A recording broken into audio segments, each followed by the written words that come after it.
On the channel from the 25th anniversary of WrestleMania set, Jakks Pacific, Ruthless Aggression, John Cena, and Triple H.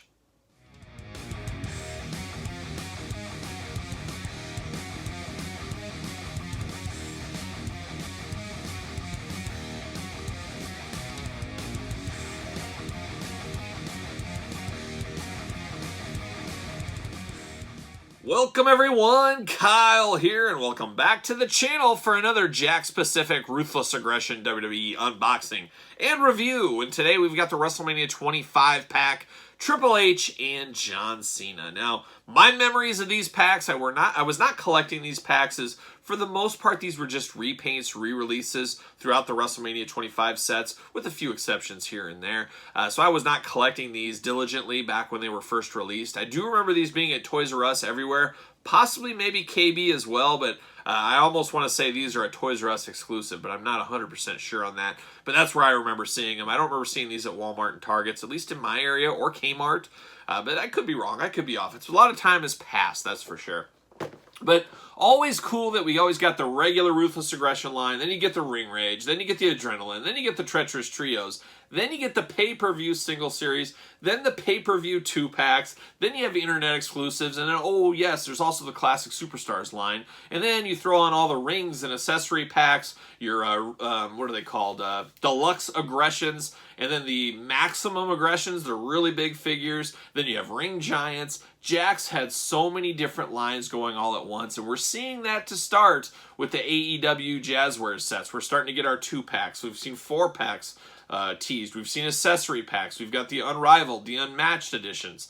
Who knows where it's going to go from there, but I got to think there's just going to be too much for anybody to keep a set on card. It's just going to be too much of an impossibility. Nobody's got enough room for all that. And a lot of people are making choices like, yeah, I was going to be a completist, but no, I'm tapping out. That's why I tapped out on the Mint on Card. First 5 series, I said, that's a good number to call it good on.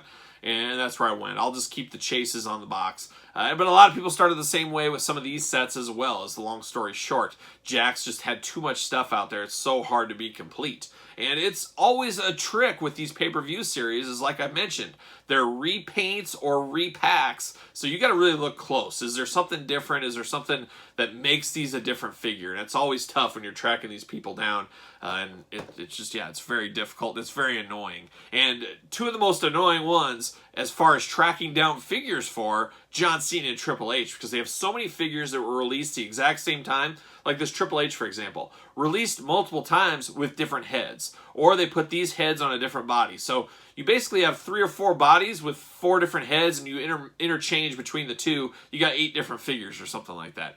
That's what they did. Same thing with John Cena. Same thing with a lot of the guys out there. So it really gets difficult. So a lot of times on Triple H's, you're looking, okay, what is on the trunks? Does he have a skull? Is it blank? That's what you're looking at to find the points of differences, and boy, is it annoying. It is annoying, I'll tell you that much. But for this, we're going to do it like we normally do it. We're going to take a look at the packaging, we're going to talk about it, we're going to unbox it, we're going to talk about it, and we'll see where it goes from there. And I'm pretty sure I did not have these two loose. There's nothing worse than unboxing one of these and then getting there, oh wait, I already had this loose, I could have just sold this card. But, you know, when I was putting my list together to complete this collection, my checklist and all that, and like I said, I got about 100 of these still to unbox between the Ruthless Aggression style figures. And we'll get there. We'll finish them all one day on the channel. It might just take us a few years. But hey, it's content. It's good content. But here's the packaging. WrestleMania 25. Very familiar brown. I like this brown. I felt like it was totally different but plain at the same time.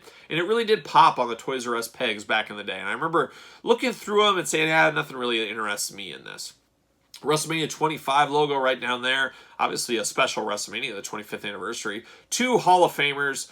Triple H, I guess, technically is in with DX, but future Hall of Famers for their single career. You got John Cena and Triple H there. You got the WWE logo, of course.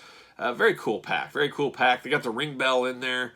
And a water bottle? Yep. Oh, you got to have Triple H with his water bottle. And the water bottle is always too big. Always drove me absolutely crazy. Is what it is. Then you get the back of the package there.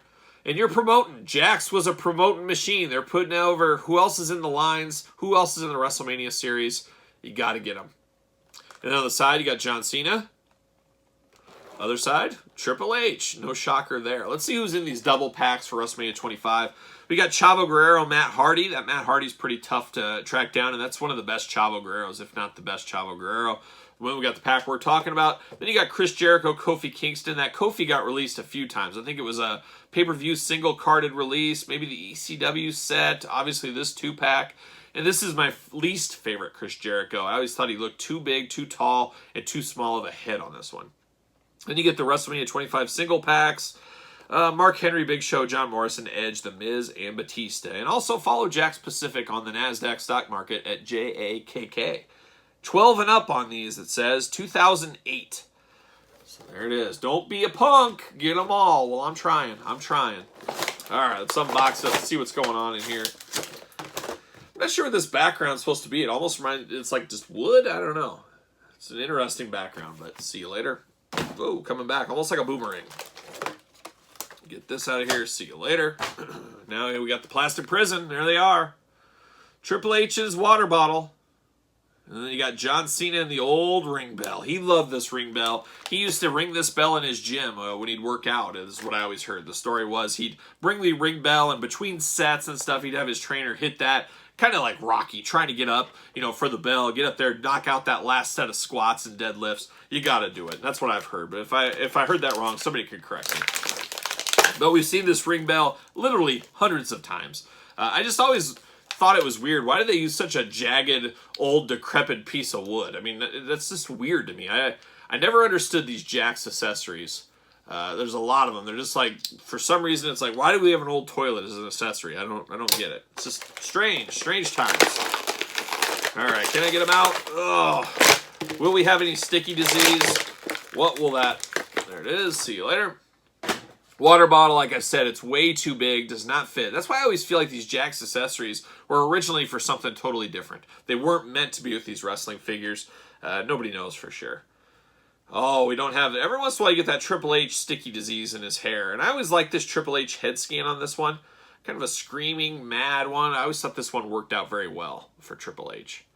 Very solid Triple H. Got the Triple H logo on the boots. Triple H skull and crossbones. Very Black Label Society on both sides of the trunks. I love the fisted hand. I always love the tape fisted hand. Just great for playability and just, I don't know, adds more realism, especially when you're getting in there punching some guys. So him and Cena are going at it. You got that tape fist and you're just pounding him, That's always a great one.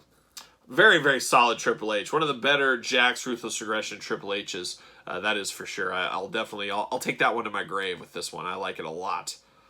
Very, very solid Triple H.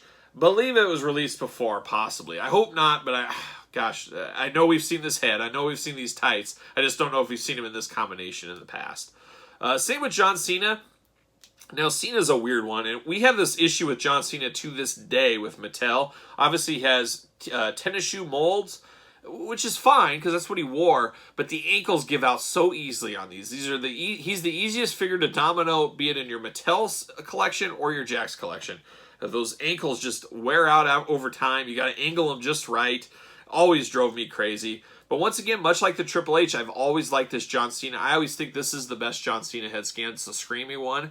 I know a lot of people do not like screaming emotional head scans because they feel it kind of limits you. But with Cena, I always liked this one in the Jakks days. He had some really terrible head scans, and then I always liked this one, kind of the later end days of Jakks. I always thought it did really well. He's got his jorts. We all know about the jorts. Always strange, where the knee is like mid shin. It always seems kind of strange to me. It feels like it's not actually on the knee. I don't know. Maybe that's just me. It just always kind of just seems weird. Like it doesn't make sense. But a strong Cena. He's got the 4 horseman hands. So this is, if you want to have him in your fig fed, join the horseman. He's got his 4 fingers he can put up just to, say, hey, I'm representing the horseman. The horseman of thugonomics. He's got the you can't see me on the wrist tape there, or the wrist guards, whatever you want to call them, the wristbands. I don't know. I like this one. I think in Jakks, they get a lot of grief about some of their head scans out there, but these two, very solid. You could show just these heads to somebody, and they're going to know that's Triple H, that's John Cena. Nobody's going to complain about these. I think that's just, a lot of people have fun piling on Jakks, and it's not always deserved. Sometimes it is, just like Mattel or anybody else. Not everybody can be perfect all the time, but I think Jakks gets a lot of undue hate a lot of times. These are great wrestling figures. I always love the size of these. I love that they are a little bigger than normal too. They're like almost like He-Man characters. They're jacked up just a little more than they really are, and I think that's how figures should be. Wrestling figures should be that way. That's just my opinion, though. That's how I like my figures. I'm a kid that grew up with the LJNs and the Hasbros, so these are in my wheelhouse. I like these a whole lot. Solid pack. I can't remember what I paid for this pack. I remember it took a while to track down. Some of these WrestleMania and pay-per-view sets weren't really rare, but nobody really bought them. And then once you open them up off the card, they mix in because there were a lot of re-releases. So to really know that you got the actual WrestleMania sets, you got to unbox them on the card yourself. And that's just the way it goes. And Jakks was an animal out there. They pumped out merchandise like nobody else's business. And we all enjoyed it. I enjoyed it, and I think everybody else did enjoy it for the most part. For the most part, there's some people that got gripes. There's always gripes somewhere, but very solid 2-pack. What do you think about it? Do you have these two? Did you pick these two up? I'm sure a lot of you guys, hey, I only need a couple of Triple H's, a couple of John Cena's in my collection, and I'm good. You don't need 50 versions of John Cena Ruthless Aggression. You're not a maniac like myself, but give me any comments you have down below. Don't forget to like the video. Don't forget to subscribe to the channel. We've got so much more Ruthless Aggression to unbox. We'll get to them all eventually. It's definitely going to take some time, and a lot of other good stuff on the channel, so make sure you're subscribed. And then follow me on social media at SirPaul64 on Twitter, _Kyle_Peterson on Instagram. And for John Cena and Triple H, I am Kyle. I'll see you guys real soon.